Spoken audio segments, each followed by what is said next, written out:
আসসালামু আলাইকুম ওরহমতুল্লাহি ওয়াবারাকাতুহু। প্রিয় ভাই ও বোনেরা, আপনি কি টাকার চিন্তায় ঘুমোতে পারছেন না?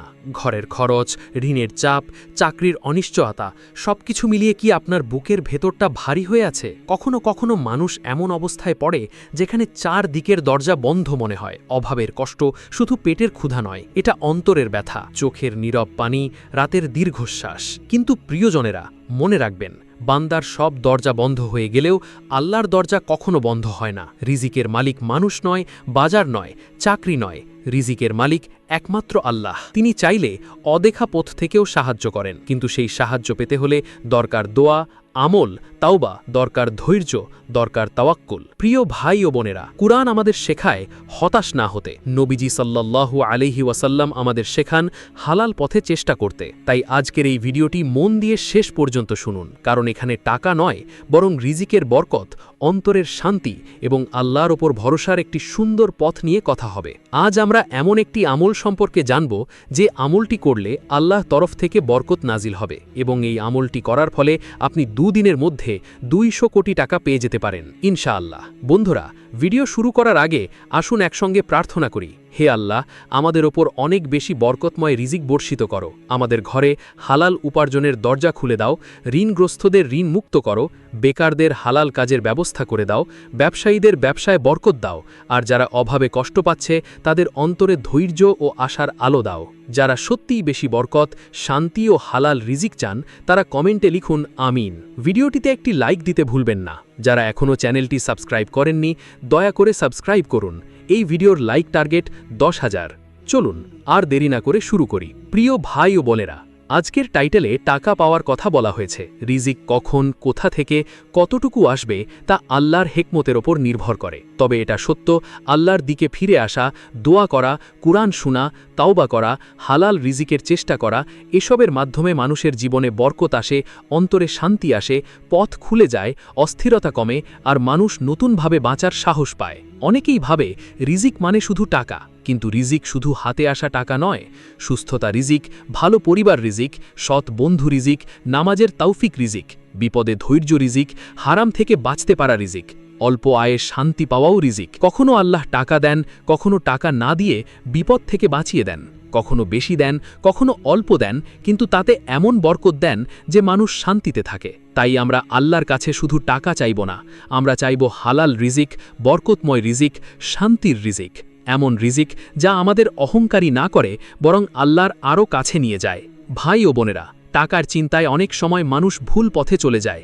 কেউ সুদে জড়িয়ে পড়ে, কেউ প্রতারণা করে, কেউ হারাম উপার্জনের দিকে যায়, কেউ দুশ্চিন্তায় নামাজ ছেড়ে দেয়। অথচ বিপদের সময় তো বান্দার আল্লাহর কাছে আরও বেশি ফিরে যাওয়া উচিত। আপনি যদি সত্যি রিজিকে বরকত চান, তাহলে প্রথম কাজ হল নিজের উপার্জনের পথ যাচাই করা। এই টাকা কি হালাল? এই কাজে কারো হক নষ্ট হচ্ছে কিনা, মা বাবার দোয়া পাচ্ছি কিনা, কারো টাকা আটকে রেখেছি কিনা, কারো সঙ্গে অন্যায় করেছি কিনা। কারণ অন্যের হক নষ্ট করে নিজের ঘরে বরকত আশা করা যায় না। দোয়া হলো মুমিনের শক্তি। অনেক সময় আমরা মানুষের কাছে বারবার বলি, কিন্তু আল্লাহর কাছে মন খুলে বলি না। অথচ আল্লাহ আমাদের সবচেয়ে কাছের। আপনি রাতের অন্ধকারে চোখের পানি নিয়ে 2 হাত তুলে বলুন, হে আল্লাহ, আমি দুর্বল, তুমি শক্তিশালী, আমি অভাবী, তুমি জ্ঞানী, আমি পথ জানি না, তুমি পথ দেখাও। আমার রিজিককে হালাল করো, প্রশস্ত করো, বরকতময় করো। আমাকে এমন কিছু দিও না যা আমাকে তোমার থেকে দূরে নিয়ে যায়, বরং এমন দান করো যা আমাকে তোমার শুকরিয়া আদায়কারী বান্দা বানায়। তওবা রিজিকের দরজা খুলে দেয়, কারণ পাপ মানুষের অন্তরকে ভারী করে, জীবনের স্বচ্ছতা নষ্ট করে, দোয়ার স্বাদ কমিয়ে দেয়। তাই আজ থেকেই ছোট ছোট পাপ ছাড়ার চেষ্টা করুন।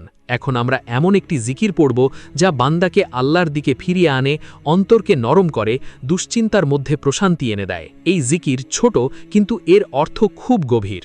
যখন মানুষ বুঝতে পারে যে আল্লাহই যথেষ্ট, তখন তার ভয় কমতে থাকে।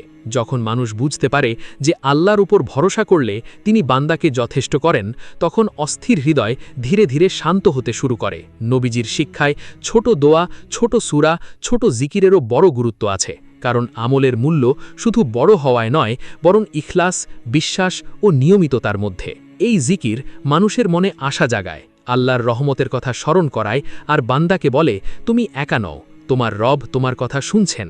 এই জিকিরটির নাম হল হাসবুনাল্লাহু ওয়া নিমাল ওয়াকিল। চলুন আমার সাথে আপনারাও জিকিরটি পড়তে থাকুন। হাসবুনাল্লাহু ওয়া নিমাল ওয়াকিল, নিমাল মাওলা ওয়া নিমান নাসির। হাসবুনাল্লাহু ওয়া নিমাল ওয়াকিল, নিমাল মাওলা ওয়া নিমান নাসির।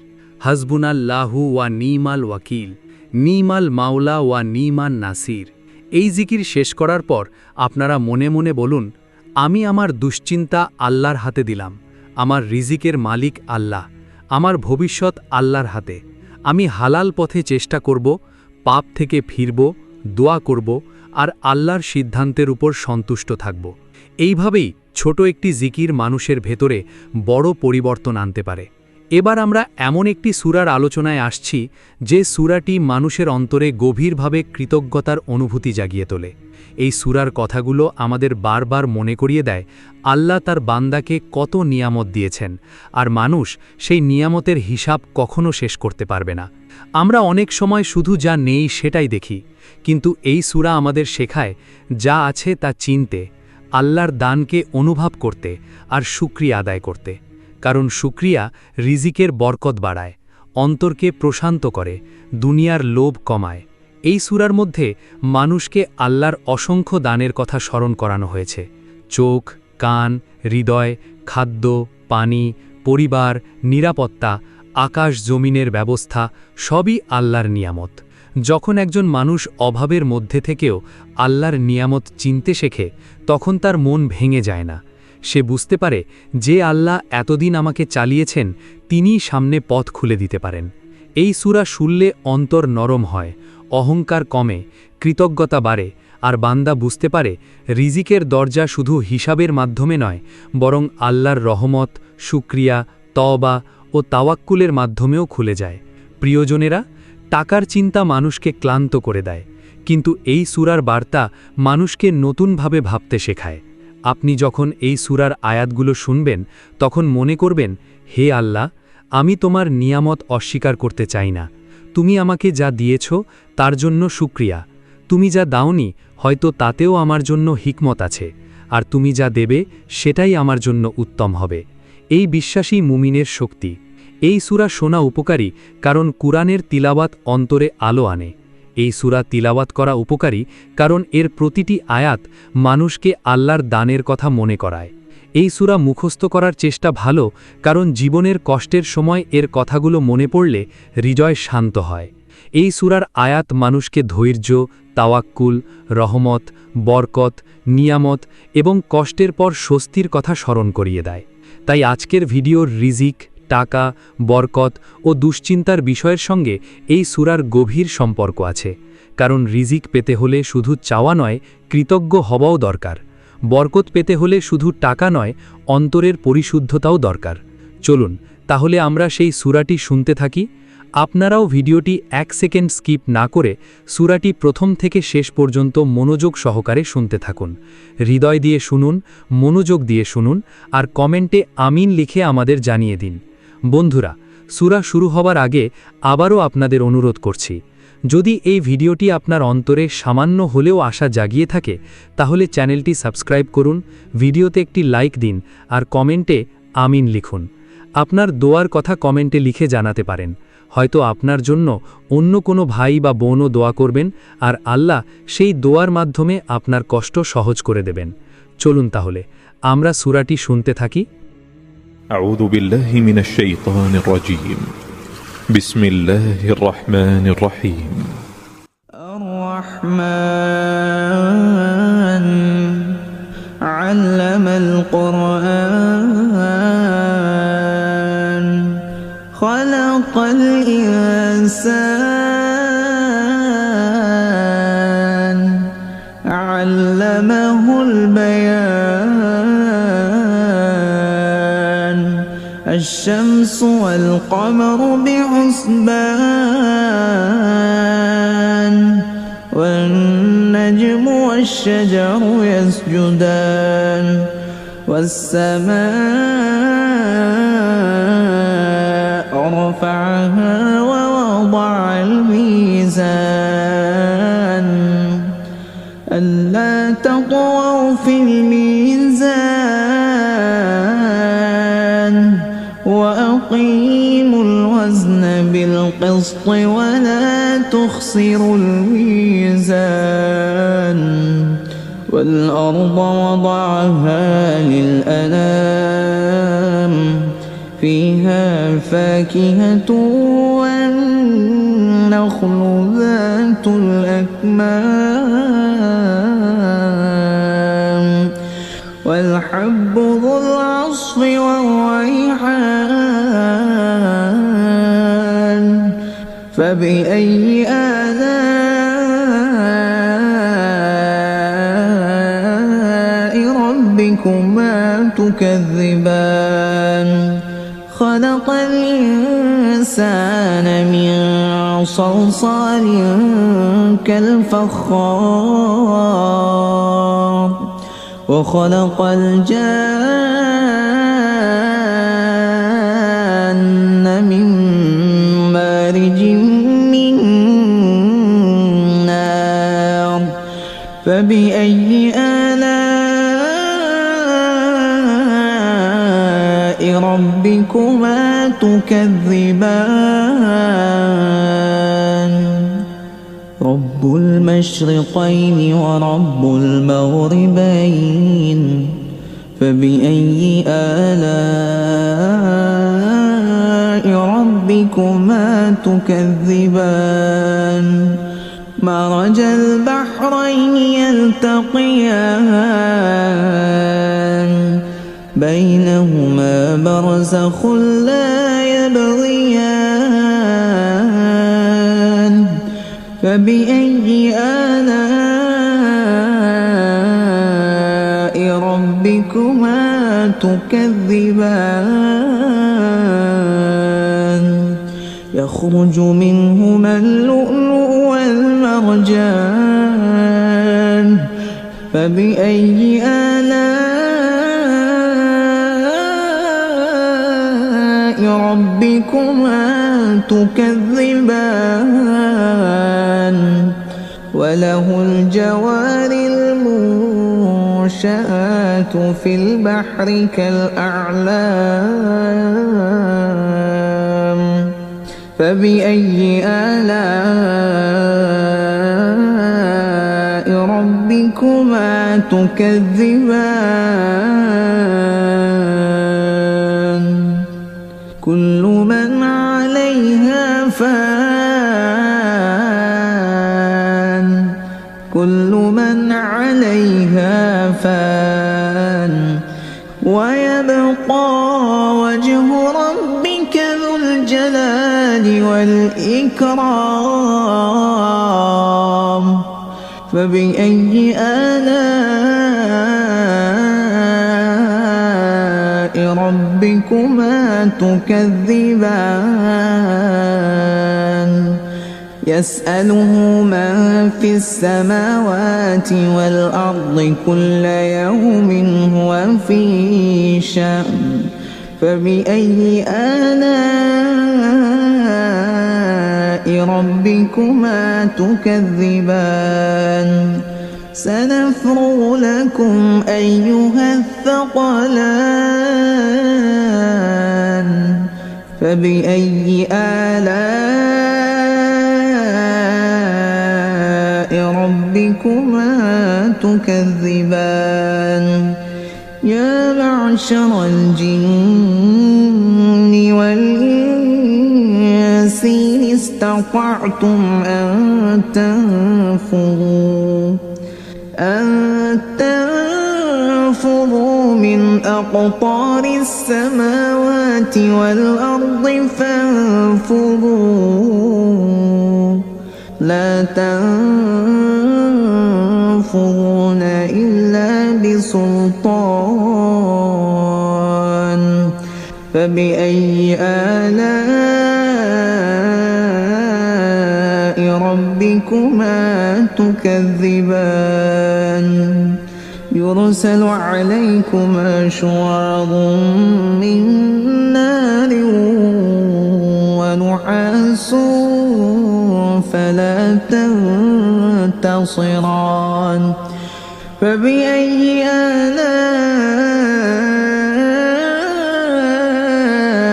ربكما تكذبان فإذا انشقت السماء فكانت وردة كالدهان فبأي آلاء ربكما تكذبان فيومئذ لا يسأل عن ذنبه إنس ولا جان فبأي آلاء ربكما تكذبان يعرف المجرمون بسيماهم فيؤخذ بالنواصي والأقدام فبأي آلاء ربكما تكذبان هذه جهنم التي يكذب بها المجرمون يطوفون بينها وبين حميم آن فبأي آلاء ربكما تكذبان ولمن خاف مقام ربه جنتان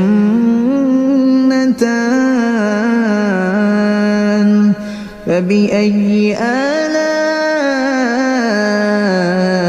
ربكما تكذبان ذواتا أفنان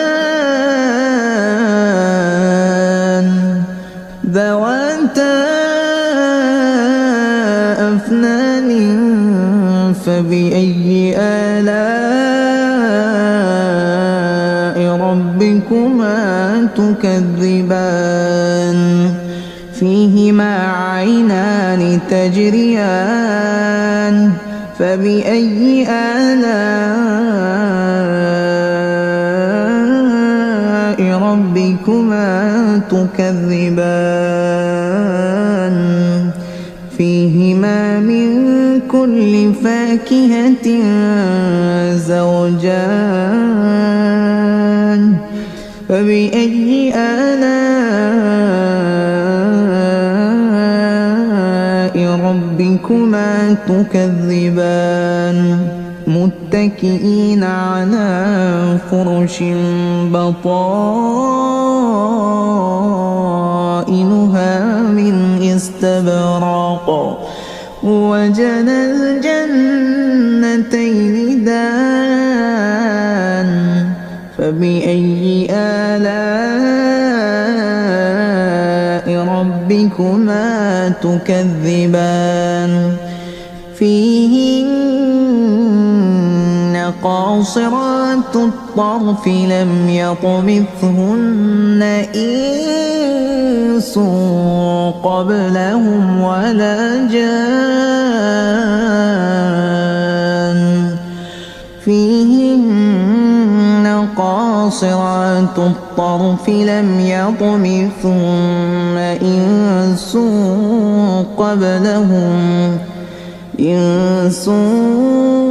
قبلهم ولا جان فبأي آلاء ربكما تكذبان كأنهن الياقوت والمرجان فبأي آلاء ربكما تكذبان هل جزاء الإحسان إلا الإحسان فبأي آلاء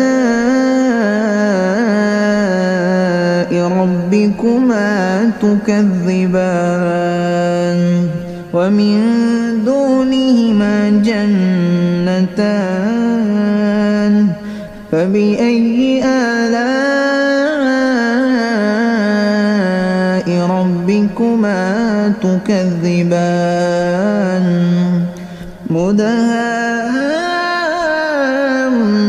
مدهامتان فبأي آلاء ربكما تكذبان فيهما عينان نضاختان فبأي آلاء ربكما تكذبان فيهما فاكهة ونخل ورمان فيهما فاكهة ونخل ورمان فبأي آلاء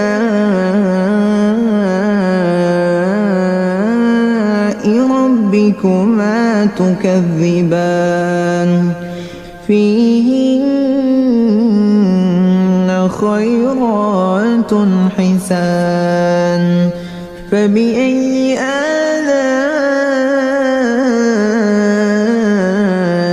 ربكما تكذبان حور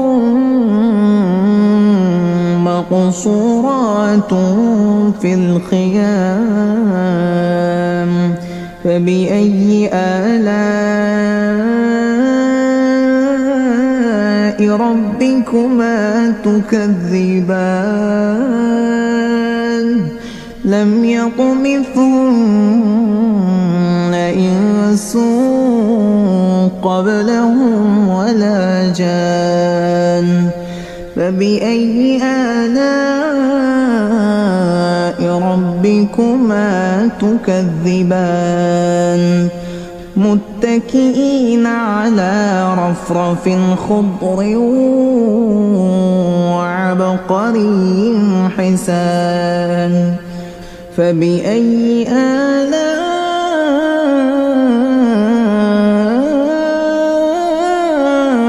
ربكما تكذبان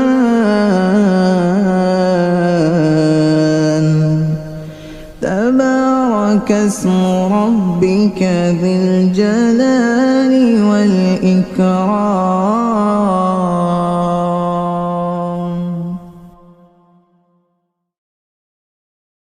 প্রিয় ভাই ও বোনেরা, আমাদের এই ভিডিওটি যদি আপনার ভালো লাগে তাহলে দয়া করে নিচে কমেন্টে আপনার দোয়া ও আমিন লিখতে ভুলবেন না।